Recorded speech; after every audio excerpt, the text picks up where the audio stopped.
আমাদের কাছে 253 জন মানুষের একটি তথ্যভিত্তিক দলিল বা ডাটাবেস আছে, যারা দেশের বিভিন্ন প্রান্ত থেকে এবং 1 দশকেরও বেশি সময় ধরে একে অপরের থেকে বিচ্ছিন্ন থেকেও অত্যন্ত সাদৃশ্যপূর্ণ অভিজ্ঞতার কথা বলেছেন। এমন ঘটনা কাকতালীয় হওয়া সম্ভব নয়। এমনকি হাতে গোনা কিছু অবাধ্য কর্মকর্তার বিচ্ছিন্ন অপরাধ হতে পারে না।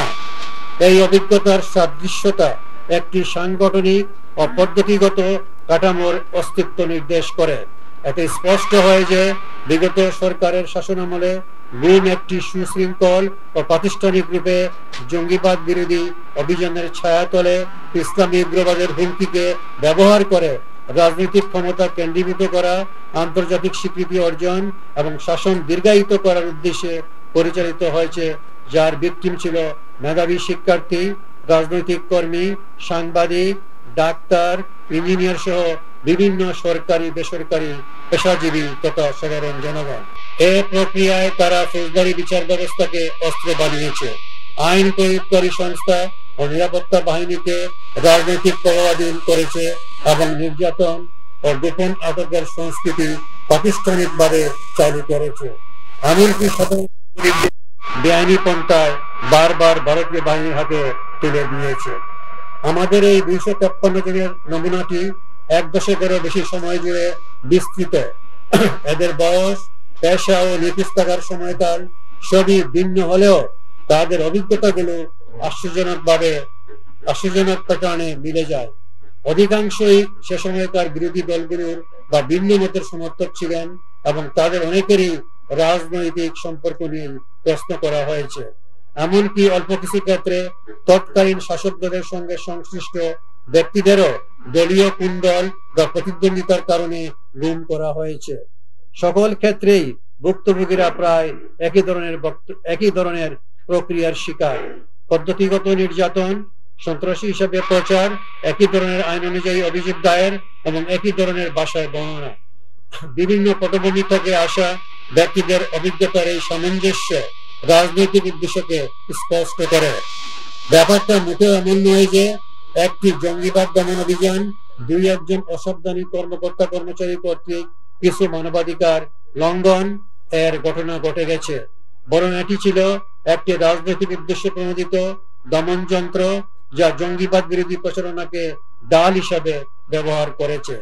এছাড়া আমাদের প্রতিবেদনে সন্ত্রাস বিরোধী ট্রাইব্যুনালের তথ্য প্রমাণ বিশ্লেষণ করে আমরা দেখিয়েছি যে মামলার সংখ্যা হ্রাস বৃদ্ধির ক্ষেত্রে নিরপেক্ষতা নয়, বরং রাজনৈতিক ও পারফরম্যান্স ইন্ডিকেটর ভিত্তিক বিবেচনা কাজ করেছে।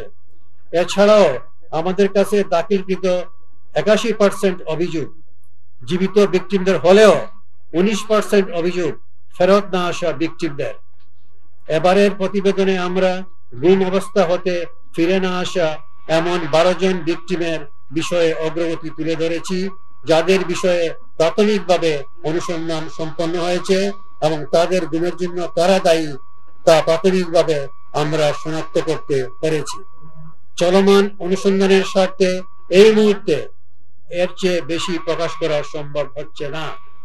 ফিরে না আসা ভিকটিমদের আরো অনেকের বিষয়ে কমিশনের কাজের অগ্রগতি রয়েছে, কিন্তু এক একজন ভিকটিমের বিষয়ে অনুসন্ধান সম্পন্ন করার আগে এ বিষয়ে এই মুহূর্তে তথ্য প্রকাশের কোনো সুযোগ নেই। ফিরে না আসা ভিকটিমদের বিষয়ে অপরাধী এবং গুমের অপরাধ সংগঠনের স্থান সহ নানাবিধ বিষয়ে তথ্যের ঘাটতি বা পুরানো কল লিস্ট না পাওয়া সহ নানা রকম বিলম্ব গঠিত প্রতিবন্ধকতার সম্মুখীন হলেও কমিশন আন্তরিকতার সাথে অনুসন্ধান কার্যক্রম চালিয়ে যাচ্ছে। এই অন্তর্বর্তী প্রতিবেদনে কমিশন সুনির্দিষ্টভাবে 2টি সুপারিশ করেছে। প্রথমত, সন্ত্রাস বিরোধী মামলার অপব্যবহারের বিষয়ে অবগত হয়ে সেগুলো ন্যায় বিচারের মানদণ্ড বিবেচনায় নিয়ে দ্রুত নিষ্পত্তির ব্যবস্থা করা, এবং দ্বিতীয়ত, আইন শৃঙ্খলা রক্ষাকারী বাহিনীর ঊর্ধ্বতন ব্যক্তিদের সাথে আলোচনার প্রেক্ষিতে মানুষের মনস্তত্ত্ব পরিবর্তনের জন্য বাংলাদেশের প্রেক্ষাপটে বর্তমান কাউন্টার